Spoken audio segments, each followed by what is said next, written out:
Sabar ya, kita nunggu live streamingnya siap.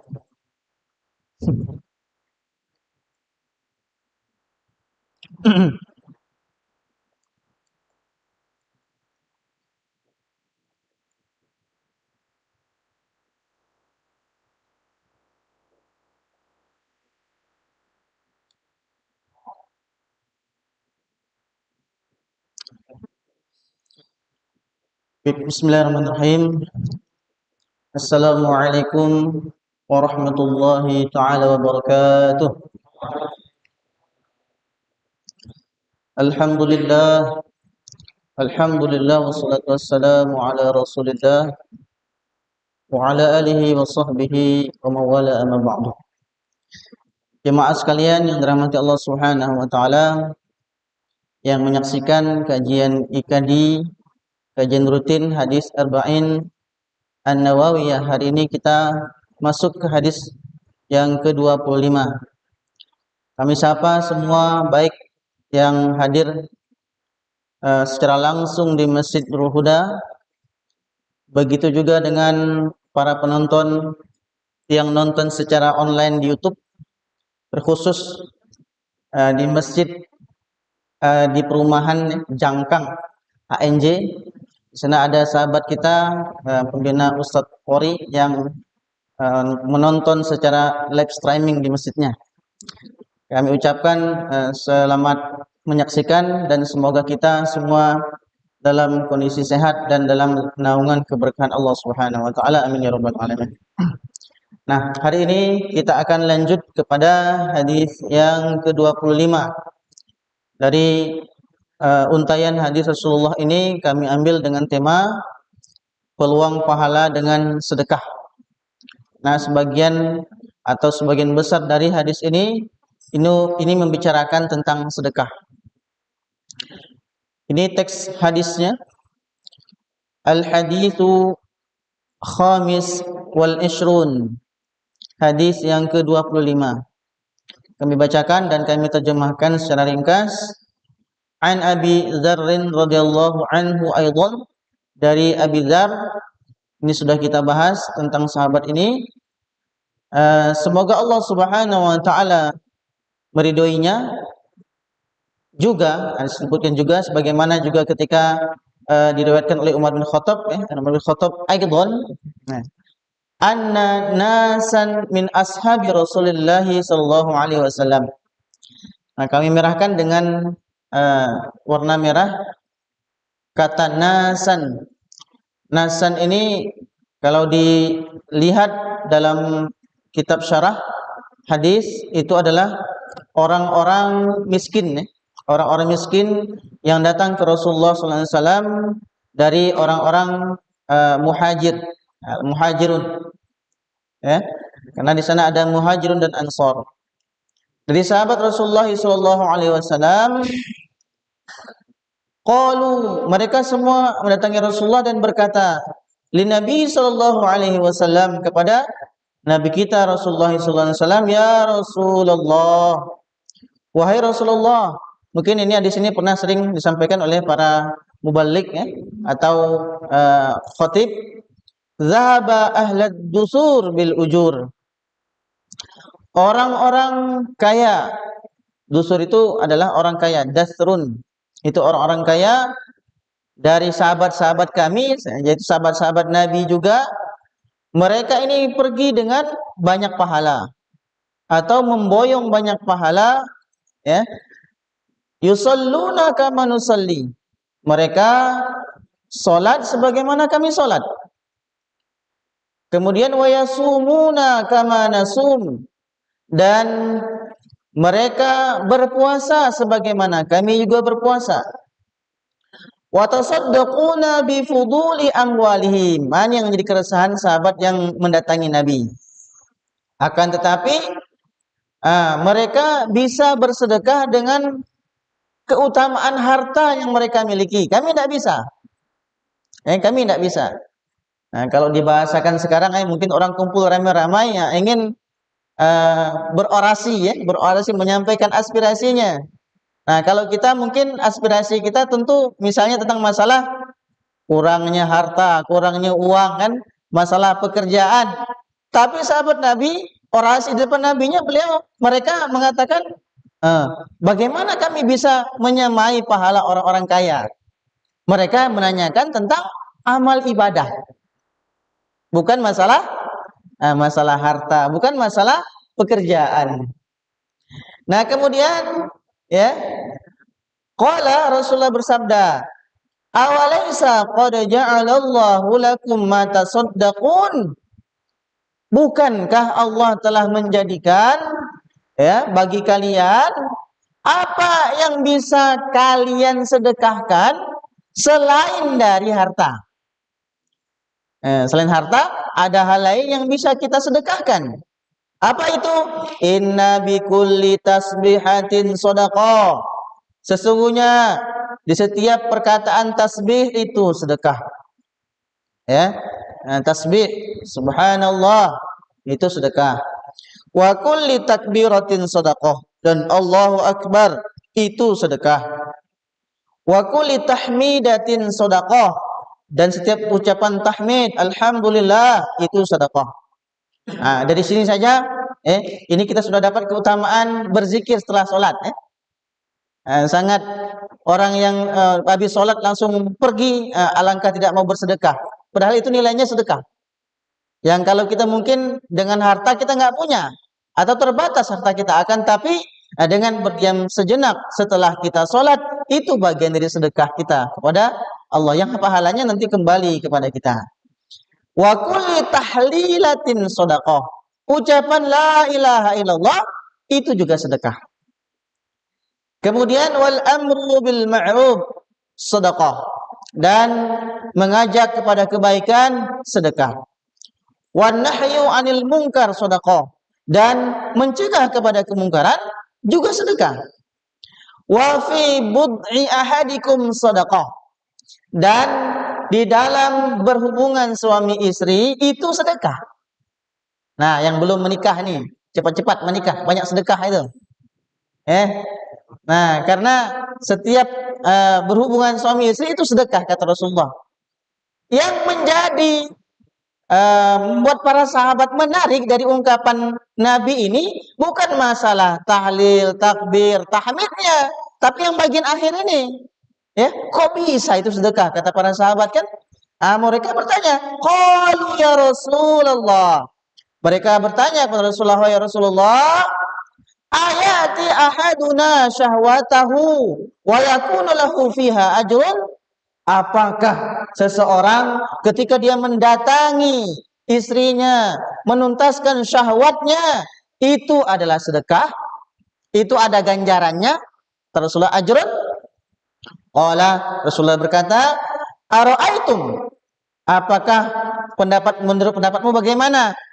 Bagaimana menurutmu? Bagaimana menurut kalian?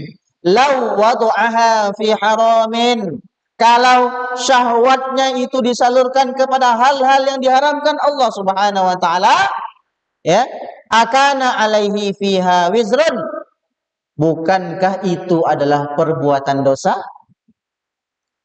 Kemudian wa kadzalika idza wada'aha fil halal, dan begitu juga ketika dilakukan, dituntaskan, diberikan, disalurkan kepada yang dihalalkan Allah Subhanahu wa taala, kana lahu ajrun, itu juga merupakan bagian dari pahala. Itu semuanya ada ganjarannya di mata Allah Subhanahu wa taala. Nah, itu sedekah bapak-bapak yang telah menikah lama adalah berapa banyak sedekah nih. Kalau sepuh-sepuh nih. Nah, budak-budak ini kan baru tapi ingat itu adalah bagian dari ibadah kepada Allah Subhanahu wa taala. Maka yang kita lakukan bagian dari bentuk insaniyah kita, hakul insaniyah, hak insan, kemanusiaan kita. Seseorang tidak akan bisa menghindari syahwatnya. Ketika syahwatnya bisa disalurkan kepada yang dihalalkan Allah Subhanahu wa taala, maka semuanya itu bernilai ibadah di mata Allah Subhanahu wa taala. Nah, itu dia yang terkait dengan hadis ini. Kita akan bahas sedikit demi sedikit bahasan hadis ini. Yang pertama, yaitu kita ambil faedah yang pertama, yaitu para sahabat itu bersemangat dalam melakukan kebaikan. Mereka berlomba-lomba untuk bisa ya, melakukan kebaikan-kebaikan semampu mereka.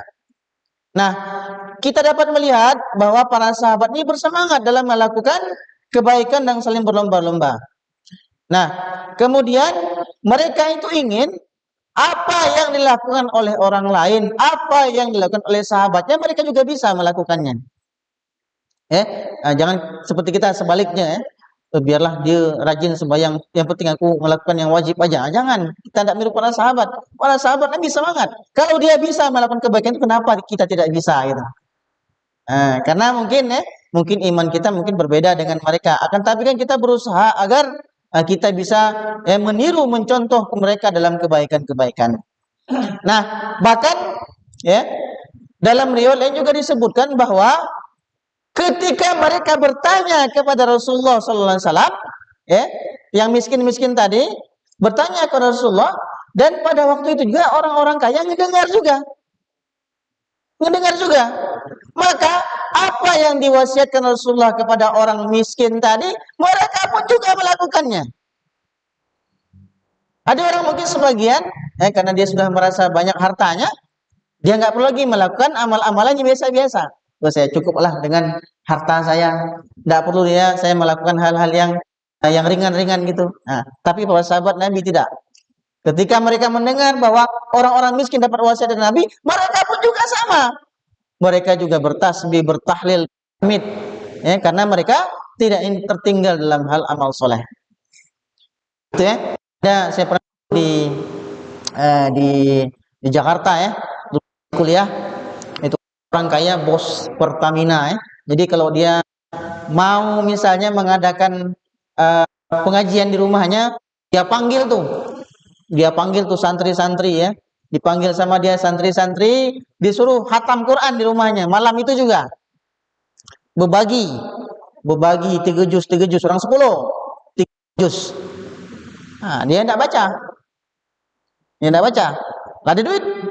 Nah, kini baliknya santri kan rajin dikasih misalnya dikasih untuk perbaikan gizi itu alhamdulillah luar biasa berkah.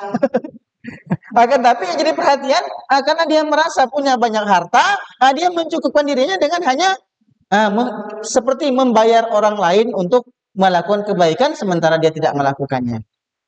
Ini sungguhnya jauh dari contoh dari sahabat Rasulullah sallallahu alaihi wasallam. Oke, berikutnya. Faedah berikutnya yaitu para sahabat Nabi, mereka itu senantiasa berlomba dalam urusan akhirat. Yang mereka kejar adalah kebaikan-kebaikan akhirat. Nah, hadis ini mengajarkan kepada kita untuk senantiasa berorientasi pada kehidupan akhirat dan menjadikan kehidupan dunia ini sebagai lahan beramal soleh. Memang tidak ada larangan, tidak ada batasan. Nah, kita ingin mencari dunia sebanyak-banyaknya, akan tapi itu sebagai wasilah. Sebagaimana Allah Subhanahu wa taala berfirman dalam surat Qasas, "Wabtaghi fima ataqallahu ad-darul akhirah wa la tansa nasibaka minad dunya." Dan carilah apa yang dianugerahkan kepadamu itu untuk kebutuhan akhirat-akhirat. Pahala-pahala akhirat, kebaikan-kebaikan dalam rangka kita memperbanyak amal-amal yang bisa kita perjuangkan, kita bawa dalam kehidupan akhirat. Wala tansa nasibaka minad dunya. Tapi jangan lupa bagian kamu di dunia. Karena di dunia ini merupakan bagian dari wasilah kita untuk beribadah. Nah, betapa banyak orang yang kemudian terhambat untuk bersedekah. Dikarenakan dia tidak memiliki penghasilan yang cukup. Bagaimana banyak orang yang kemudian terhambat melakukan menunaikan zakat malnya dikarenakan hartanya tidak sampai nisab. Bagaimana seseorang kemudian terhambat la yu'minu ahadukum hatta yukrim dhaifahu. Tidak beriman kalian, tidak sempurna iman kalian kalau kalian tidak bisa memuliakan tamu-tamu kalian. Nah, memuliakan tamu ke rumah itu harus beranjuk di rumah, nginap di rumah kita. Kalau kamar tak sikok, nginap di mana tamunya? Nah, maka kekayaan adalah bagian dari wasilah kita dalam rangka mengumpulkan amal-amal akhirat kita. Ini para sahabat Nabi, mereka berlomba-lomba dalam dalam amal-amal akhirat. Kita ingat bagaimana Abu Bakar As-Siddiq menginfakkan seluruh hartanya. Sahabat yang lain menginfakkan setengah hartanya. Kemudian Utsman bin Affan dalam sebuah peperangan itu menginfakkan 100 ekor kontainer atau konatir dalam bahasa Arab ya. Diambil dalam bahasa kita itu jadi kontainer. 100 ekor 100 barang muatan dengan isi-isinya. Yang waktu itu ya menjadi riwayat hadis yang menyebutkan ketika ada orang-orang yang tukang catut tukang berdagang ingin membeli barang dagangannya sampai berapa kali lipat, 10 kali lipat, dia tidak jual. Karena dia mengharapkan ganjaran dari Allah Subhanahu wa taala. Masalul ladzina yunfikuna fi amwalihim fi sabilillah kamathali habbah ambatat sab'a sanabila fi kulli sumbulatin mi'atu habbah. Karena dia menginginkan ganjaran Allah. Satu dibalas dengan 700 kali lipat.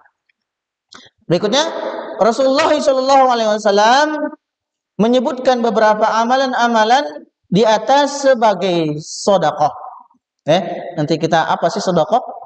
Sedekah yang sesungguhnya ada nanti istilah sedekah dan istilah infak.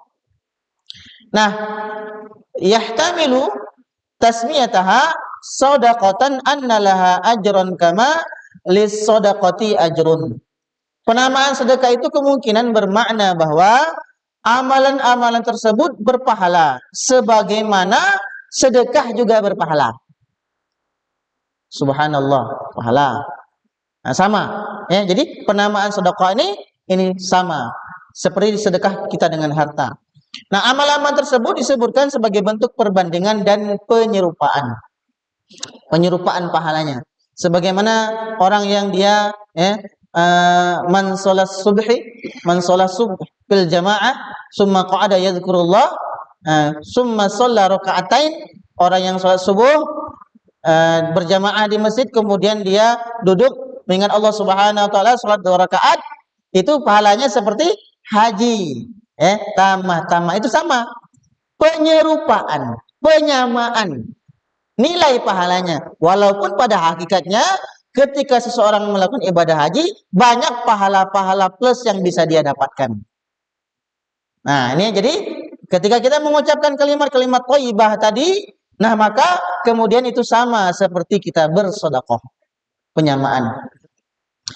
Nah, berikutnya kita melihat bahwa dalam hadis ini mental para sahabat itu, mentalitas para sahabat itu mereka berlomba-lomba dalam kebaikan, bahkan ketika dalam peperangan Tabuk dalam peperangan Tabuk itu yang pada waktu itu memang peperangan ini dimobilisasi oleh Rasulullah SAW agar para sahabat bersiap-siap harta mereka, waktu mereka, nyawa mereka agar bisa ikut dalam misi Tabuk melawan Romawi ini. Nah, ini jaraknya sangat jauh yaitu sekitar 800-an kilo, 778 km panjangnya. Jauh jarak yang akan ditempuh. Nah, maka kemudian para sahabat Nabi, mereka yang memiliki harta, nah mereka bisa bersiap. Yang tidak memiliki harta, mereka meminta kepada Rasulullah SAW perlengkapan-perlengkapan yang bisa mereka gunakan untuk perang Tabuk. Akan tetapi ketika mereka bertanya, wahai Rasulullah, kami tidak punya harta, bagaimana kami agar bisa ikut dalam misi perang Tabuk ini? Kata Rasulullah, kalian tidak usah ikut. Nah, hingga Allah Subhanahu wa taala berfirman dalam surah At-Taubah, wala 'alal ladzina idza ma atau litahmilahum qulta la ajidu ma ahmilukum alaih. Dan tidak pula berdosa atas orang-orang yang apabila mereka datang kepadamu supaya kamu memberi mereka kendaraan, lalu kami berkata, aku tidak memperoleh kendaraan untuk membawamu, kata Rasulullah. Lalu mereka kembali kemudian tawallaw wa a'yunuhum tafidu minad dam'. Mereka kembali dengan air mata yang berderai, menangis, tidak bisa ikut berjihad, tidak bisa melakukan amal soleh. Padahal jihad itu resikonya luar biasa. Resikonya kematian, mati. Menyerahkan diri untuk kematian. Tapi mereka ketika nggak bisa pergi, mereka menangis. Namun kita Malah kita sebaliknya ya, tuh biarlah dia pergi kami enggak, dia mati kami biarlah selamat, begitu ya. Nah, persahabat Nabi tidak. Nah, jadi memang luar biasa iman mereka ya. Nah, sehingga ketika mereka tidak bisa mengejar kebaikan yang bisa dilakukan oleh sahabat lain, mereka malah menderita, mereka malah menangis, mereka malah bersedih. Harus kita juga sama ya. Nah, kalau orang bisa seperti itu beribadah, kenapa kita tidak bisa? Nah, baik, dari penjelasan Qadhi bin Iyad di atas dipahami bahwa seakan-akan Rasulullah SAW beliau mengarahkan para sahabat untuk mengerjakan amalan lain apabila mereka tidak mampu ya, melakukan ibadah dengan harta, dengan sedekah. Nah, karena amalan apapun yang kita lakukan yang bernilai ibadah itu tentunya mendapat pahala dari Allah Subhanahu wa taala asalkan dilakukan dengan nah banyak. Nah, misalnya ngeliat orang infak 20 juta, 60 juta, ya mana sanggup menimpa 60 juta, lama puasa ini. Nah, kami lagi membangun TPA tiba-tiba ada yang transfer orang dari dari Jakarta, kawan ketua yayasan kita, langsung transfer berapa? 20 juta. 20 juta. Masya Allah, luar biasa kan? Nah, begitulah orang yang bisa bersedekah dengan hartanya. Kalau kita nggak bisa, jangan berkecil hati. Kita bisa lakukan amal-amal yang lain yang mungkin bisa menandingi amal-amal harta yang dilakukan oleh orang-orang yang memiliki harta. Nah, oke, berikutnya. Sebagian ulama berpendapat bahwa yang dimaksud oleh Rasul adalah semua amalan tersebut masuk dalam penamaan sedekah. Oleh karena itu dipahami bahwa sedekah memiliki makna yang begitu luas. Tidak hanya sedekah harta, nanti juga bisa jadi dalam keluarga itu infak untuk keluarga. Secara umum itu juga bagian dari sedekah. Yang zakat innamas shadaqah memang diartikan dalam definisi dalam ayat Quran itu memang sedekah. Tapi dia bentuknya zakat. Maksus, tapi dia terkhususkan. Karena ada syarat-syarat yang harus dilengkapi. Nah, sedekah itu bukan dengan harta benda saja, bahkan amalan lisan dan anggota tubuh seorang hamba dapat dihitung sebagai sedekah. Nah, maka banyak ragam amalan karena manusia menyukai opsi beramal. Kita ini kan milih-milih mana yang kita sanggup kita lakukan. Ada orang yang saya pernah sampaikan, ada orang yang mungkin mendawamkan dia puasa sunnah. Ada orang yang tidak kuat puasa, maka dia kuatkan dengan sholat sunnah, sholat tahajud mungkin. Dawam tahajud aja, duha enggak dia. Tapi orang ada yang enggak tahajud, tapi dia dengan sholat duha atau dengan seperti Bilal dengan sholat setelah wudhu. Nah, itu kita memiliki opsi-opsi beramal. Silakan pilih amal yang sesuai dengan kesanggupan kita. Yang penting kita memiliki hal-hal spesial di mata Allah Subhanahu wa taala yang kalau bisa kita lakukan amal tersebut tidak diketahui orang lain kalau bisa. Oke, berikutnya ada redaksi lain, nanti hadis yang ini, riwayat Muslim ini nanti akan juga dibahas khusus terkait bahasan dalam hadis 26. Nah, tapi kita akan bacakan karena ini bersinggungan maknanya dengan tambahan beberapa frase qaul Rasulullah, perkataan Rasulullah di awal-awalnya. Rasulullah bersabda, "Yusbihu ala kulli sulama min ahadikum shadaqah." Dan dijadikan dari setiap persendian kalian itu sedekah. Nah, ini reaksi yang lain sama. Fa kullu tasbihatin shadaqah, tasbih sedekah, wa kullu tahmidatin sedekah, wa kullu tahlilatin sedekah, wa kullu takbiratin sedekah. Wal amru bil ma'ruf wan nahyu 'anil munkar sedekah. Wa yujzi'u min dzalika rak'atani yarka'uhuma minad duha. Di akhir redaksinya Rasulullah tambahan, kesemua sedekah itu dari mulai tadi tahlil, tahmid, takbir, amru ma'ruf nahi munkar itu dicukupkan dengan kita hanya melakukan 2 rakaat salat duha. 2 rakaat salat duha itu setara dengan kita bersedekah di setiap sendi kita. Nah, ini Rasulullah mengatakan berapa sendi kita? Innahu khuliqa kullu insanin min bani Adam ala sittina wa salasi mi'ati mufsilin. Sesungguhnya diciptakan di setiap manusia itu dari Bani Adam, dalam setiap mereka itu ada 360 sendi. Ini sela-sela ini. Di sela-sela ini itu ada minyak-minyak kan? Ada minyak kan? Nah, bisa bergerak ini. Mun tidak ada minyak kan ini bunyi ya. Bangun dari ruku tok tok tok tok bunyi nah, itu bisa. Itu minyak mungkin agak kering. Minyak agak kering itu. Punya olahraga lama olahraga ya. Nah, bayangkan di setiap sendi ini ada 300. Kenapa kita harus bersedekah dengan 360 sendi ini? Karena kita wajib bersyukur kepada Allah Subhanahu wa taala. Ya, wajib bersyukur kepada Allah Subhanahu wa taala. La in syakartum la azidannakum. Wajib kan? Kalau kamu bersyukur aku tambah nikmat kalian. Nah, nikmat yang mungkin jarang kita perhatikan, jarang kita lihat, nih sendi-sendi ini. Nah, kepala bisa noleh. Nah, coba Allah uji dengan ini, seruas ini aja. Satu ruas ini aja, konslet, kering, tak dapat diginikan. Tak dapat diginikan. Betapa menderitanya kita. Menderita enggak? Pernah diguna, sakit. Pernah kan?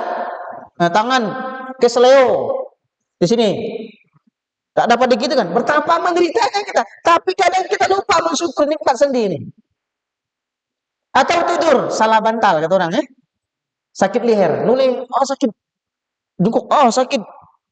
Nah, betapa dulu nikmatnya ketika Allah Subhanahu wa taala berikan kesehatan leher kita. Kita bisa noleh kiri, kanan, atas, bawah. Kadang itu luput dari kita untuk bersyukur. Nah, maka bagian dari bentuk syukur kita kepada Allah Subhanahu wa taala salah satunya adalah dengan bersedekah tadi. Maka definisi sedekah tadi dulu pernah kita bahas. Sedekah itu adalah artinya siddiq. Siddiq itu adalah benar. Membenarkan. Kalau kita hubungkan dengan di sini, kita membenarkan nikmat Allah yang diberikan kepada kita. Kita mensyukuri nikmat Allah tersebut dengan apa? Dengan kemudian salah satunya yang Rasulullah sebutkan ini. Dengan mengganti ucapan-ucapan yang mungkin biasa kita lakukan, kalimat-kalimat yang tidak thayyib, yang tidak baik, kita ganti dengan kalimat-kalimat yang thayyibah. Nah, itu misalnya apa susahnya kita ganti kata apa ucapan-ucapan orang Belitung ya. Misalnya orang-orang pihak-pihak sana kan misalnya apa ya? Apa contohnya? Misalnya war war artinya perang kalau anak kalau bahasa Inggris perang. Atau jaber kata orang misalnya. Orang-orang sana itu banyak yang di apa bagian-bagian pihak-pihak sana itu banyak ngomong. Diganti dengan misalnya subhanallah, alhamdulillah atau astagfirullah dengan istighfar. Kata yang keluar dari lisan kita tidak hanya kemudian dia asal ucap tapi kemudian bernilai pahala di mata Allah Subhanahu wa taala. Nah, kemudian Rasulullah lanjutkan, faman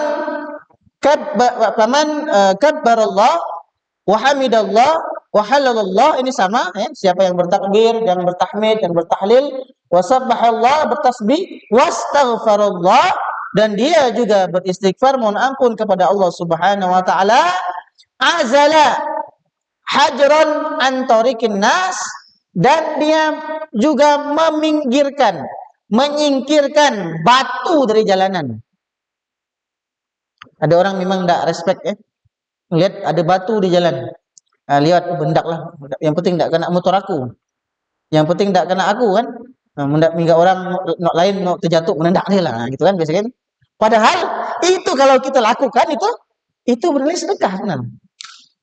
Bahkan dalam hadis lain Rasulullah sebutkan bagian dari iman itu adnaha qaulu la ilaha illallah wa a'laha qaulu la ilaha illallah wa adnaha imatatul adza anit thariq.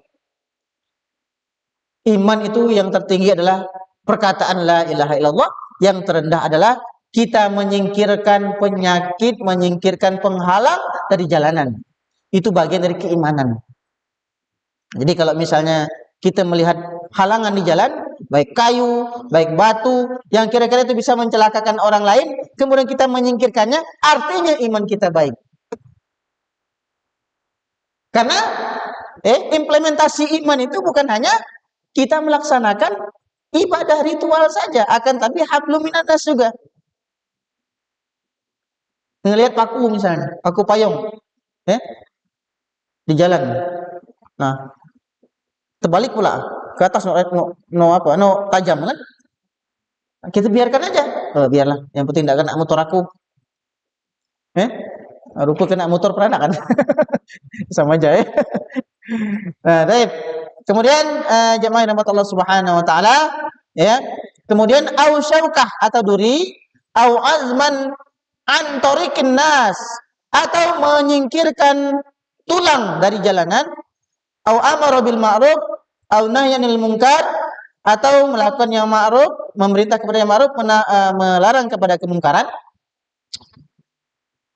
Memerintah kepada yang ma'ruf, mengajak kepada kema'rufan, itu bukan profesi kayak seperti saya ini aja. Ajak orang, atau kita khutbah, atau kita ceramah, atau kita berdakwah, bukan. Nah, yang bisa dilakukan oleh kita misalnya bagi para peserta kajian ini mungkin men-share, itu bagian dari amru bil ma'ruf. Betapa mungkin banyak di antara antum ini semua yang datang ke sini itu karena membaca berita yang kita share. Iya. Saya kadang-kadang sering, di kajian nih, ikut bagus macam tema nih. Nah, itu amru bil ma'ruf. Tidak terasa nanti di akhirat itu ternyata pahalanya besar sekali. Nah, kalau kita datang dengan mungkin kita sendiri, mungkin kadang-kadang tidak ikhlas dan lain sebagainya. Tapi ketika orang lain yang datang dengan ajakan kita juga dapat pahala sebagaimana dia dapat pahala. Luar biasa, amru bil ma'ruf. Nahyil munkar wa adada tilkas sinin wa salasimi'ati sulama, sebanyak jumlah tulang, jumlah sendi yang ada di dalam tubuh kita ini, kita tahlil 360 kali misalnya. Fa innahu yamshi yauma idzin wa qad zahzaha nafsahu 'anil nar. Maka nanti dia berjalan di suatu masa dan dia akan dikeluarkan, diselamatkan dirinya dan jiwanya dari api neraka. Oke, nah Ibnu Rajab beliau kemudian membagi sedekah atau sedekah tanpa harta. Kalau sedekah dengan harta kita jelas ya. Tapi ada sedekah yang bisa dilakukan, ditunaikan dengan tanpa harta.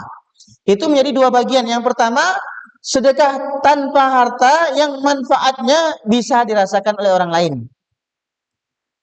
Misalnya, kita amar ma'ruf nahi mungkar dengan mungkin mengajar, kemudian menjauhkan gangguan dari jalanan, itu sedekah tanpa harta, tapi bermanfaat bagi orang lain. Atau sedekah tanpa harta yang manfaatnya bagi diri kita sendiri. Apa itu contohnya? Dengan zikir yang tadi redaksinya disebut oleh Rasulullah SAW. Ini dua macam sedekah yang bisa kita lakukan tanpa menggunakan harta. Nah, ada namanya infak dan ada namanya sedekah. Infak dan sedekah.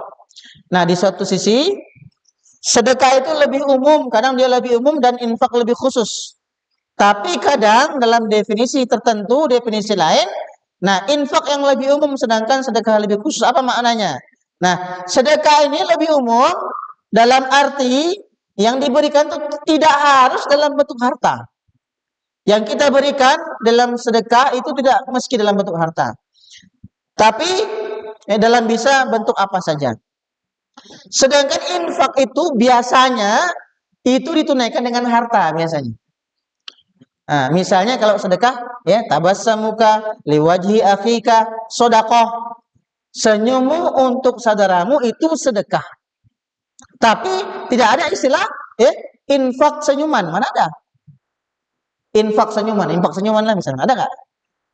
Jadi identik infak biasa dengan harta Nah, infak kadang-kadang lebih umum dibandingkan dengan sedekah. Karena istilah infak itu dapat digunakan dalam jalan kebaikan atau jalan kebatilan. Jadi, misalnya aku nak infak untuk pembangunan masjid.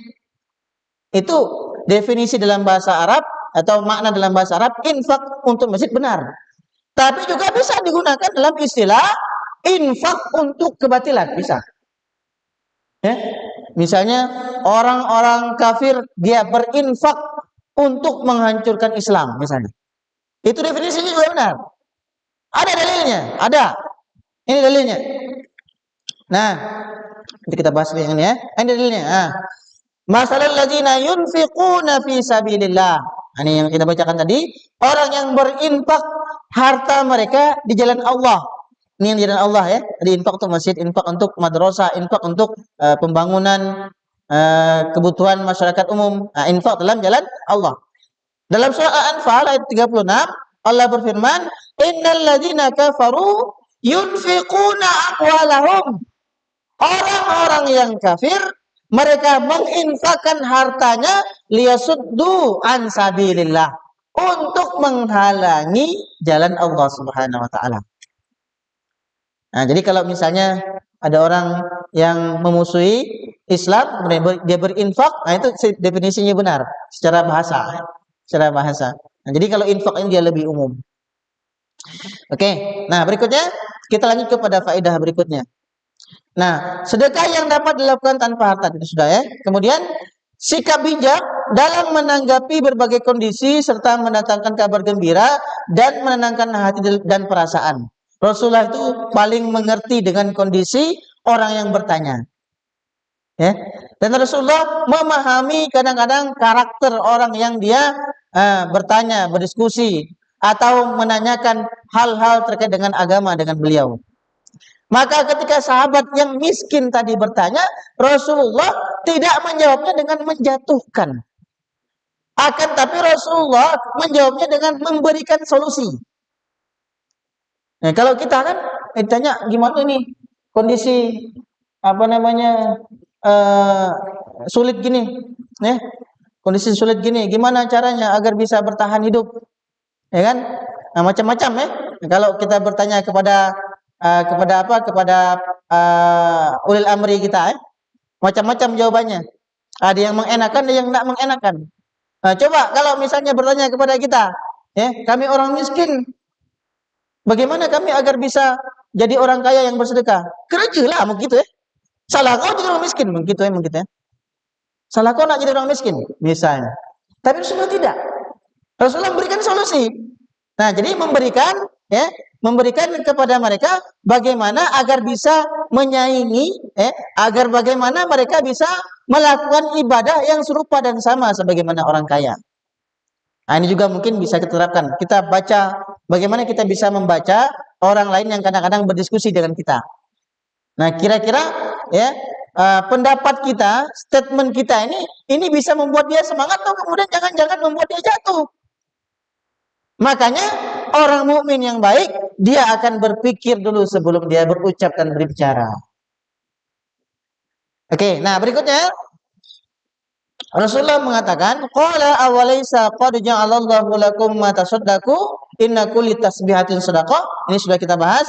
Kita akan fokus kepada wa amru bil ma'ruf wa amrun bil ma'ruf shadaqatun wa nahyun anil munkar shadaqah. Amar bin ma'ruf mengajak kebaikan sedekah dan mencegah pada kemungkaran sedekah. Nah, amar ma'ruf ini memerintahkan orang kepada ketaatan kepada Allah Subhanahu wa taala. Itu harus memiliki dua syarat. Dua syarat. Ngajak orang kepada kebaikan harus memiliki dua syarat. Jangan asal-asal kita ngajak-ajak orang saja. Takutnya nanti malah ya yang kita ajak kita tidak tahu dasar-dasarnya apa yang kita ajak pada orang lain. Nah, pertama tentunya orang yang memerintah ya atau mengajak kepada kebaikan itu harus memiliki ilmu bahwa yang diperintah itu adalah sebuah ketaatan. Sebuah ketaatan.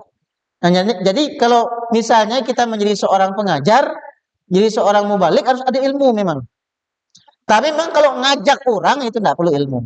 Kita pernah bahas ya, ngajak orang sholat yuk, ngajak aja, yuk ngaji yuk, yuk ikut tahsin yuk, itu ngajak. Tidak perlu kita misalnya dalil. Tapi kalau ngajak memang harus tahu ya dalil-dalil terkait dengan apa yang kita ajak kepada orang lain. Apalagi itu masih hal yang rancu, ketaatan apa kemaksiatan. Maka kita harus benar-benar jeli membedakan bahwa itu benar-benar ketaatan kepada Allah Subhanahu wa taala. Itu yang pertama. Yang kedua, orang yang mengajak atau memerintah harus mengetahui bahwa orang yang diajak atau yang diperintah telah meninggalkan sebuah kewajiban.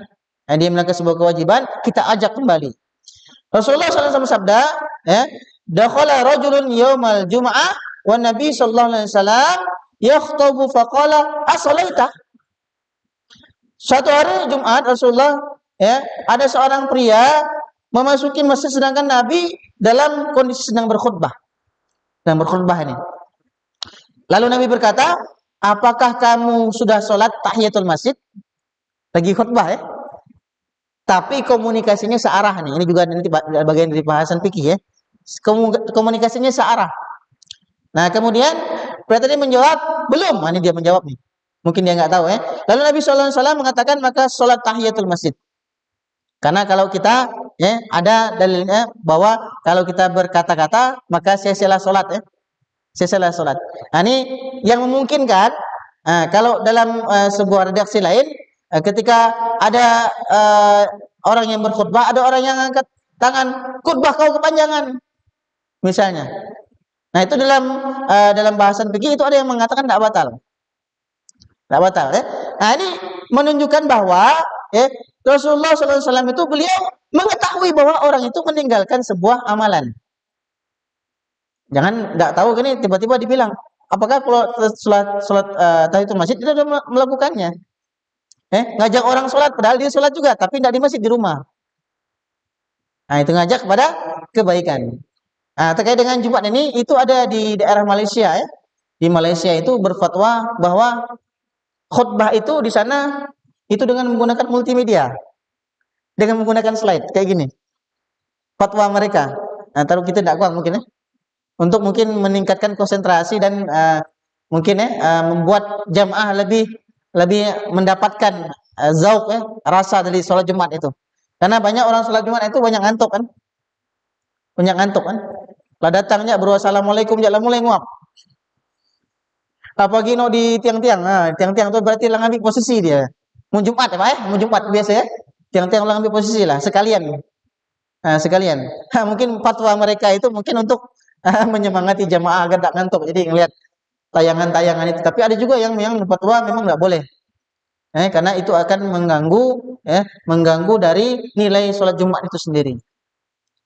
Nah, berikutnya ada beberapa ketentuan dalam nahi mungkar yang harus diketahui bahwa yang pertama harus diketahui bahwa perbuatan tersebut adalah perbuatan mungkar berdasarkan dalil syar'i, bukan berdasarkan prasangka atau pendapat. Nah, misalnya kita harus tahu memang benar-benar dia melakukan kemaksiatan, ya. Misalnya ada orang yang baru ngontrak, laki bini. Nggak kita klarifikasi berdua laki bini apa dia berbiakan. Dia serumah menginap situ. Nah, terus diklarifikasi. Apakah itu suami istri atau belum suami istri gitu. Nah, itu, ya. Nah, jadi harus dilihat apakah yang dilakukan itu benar-benar perbuatan yang melanggar syariat. Nah, kemudian berikutnya, ini sama yang saya sampaikan, mengingkari kemungkaran tidak sampai menimbulkan kemungkaran yang lebih besar. Ini gara-gara kita nahi mungkar, malah dia menjadi kemungkaran yang lebih besar. Nah, ini maka tidak boleh. Karena kita lebih cenderung kepada darul mafasid. Meninggalkan kerusakan yang lebih besar. Dibandingkan dengan mendapatkan maslahat yang sedikit. Oke, berikutnya. Nah, amar ma'ruf nahi mungkar itu bisa berhukum pertama wajib ain. Wajib bagi setiap orang, individu. Yaitu untuk mengajak orang yang ma'ruf bagi yang mampu dan tidak didapatkan pengganti. Karena mengapa? Dikarenakan ketika seseorang dia menghindari nahi mungkar di sebuah tempat, di desa, di tempat di mana dia tinggal, dan kemudian, ya, kemungkarannya dibiarkan, maka yang Allah Subhanahu wa taala azab itu bukan hanya orang yang melakukan kemungkaran, tapi juga semuanya dipukul rata. Nah, saya beberapa kali khutbah ini membahas tentang bagaimana kita ini, alhamdulillah Belitung, kita mendapatkan fadilah keutamaan dari Allah Subhanahu wa taala di tengah himpitan corona di tengah wabah corona ini. Rezeki dari Allah Subhanahu wa taala apa? Di antaranya di pesisir di pesisir itu ubur-ubur ubur-ubur itu menyerap banyak sekali tenaga kerja. Kan? Nah, sampai teman saya bilang, itu penghasilan orang ubur-ubur itu sebulan 40 juta. 40 juta sebulan. Itu baru yang tukang buatnya. Belum pegawai yang mikul, yang mindahkan ubur-ubur yang kerjakan. Di darat, Allah Subhanahu wa taala naikkan harga timah. Yang mungkin penghasilan juga sama seperti orang ubur-ubur. Di darat, di laut ada penghasilan. Tapi yang kita takutkan, kalau kita tidak mengingatkan masyarakat terkait dengan ini, jangan-jangan ini bentuk istidroj dari Allah Subhanahu wa taala. Kenikmatan yang banyak akan tapi kemudian menyebabkan banyak kemungkaran. Uangnya digunakan untuk mabuk, miras, berjudi, berzina. Nah, kemudian apa? Yang kenanya bukan hanya mereka, kita juga orang-orang yang beriman juga kena. Nah, maka menjadi kewajiban kita untuk nahyu anil munkar dengan cara dan tempat masing-masing. Nah, oke, baik, begitu ya. Jadi mungkin sampai di sini dulu yang bisa kami sampaikan terkait dengan hadis ini. Semoga Allah Subhanahu wa taala memberikan taufik hidayahnya kepada kita semua dan kita bisa melaksanakan perintah-perintah Allah sesuai dengan apa yang kita sanggupi. Wa iyyakum ajma'in. Wallahu muwaffiq ila aqwamit thoriq. Assalamualaikum warahmatullahi wabarakatuh.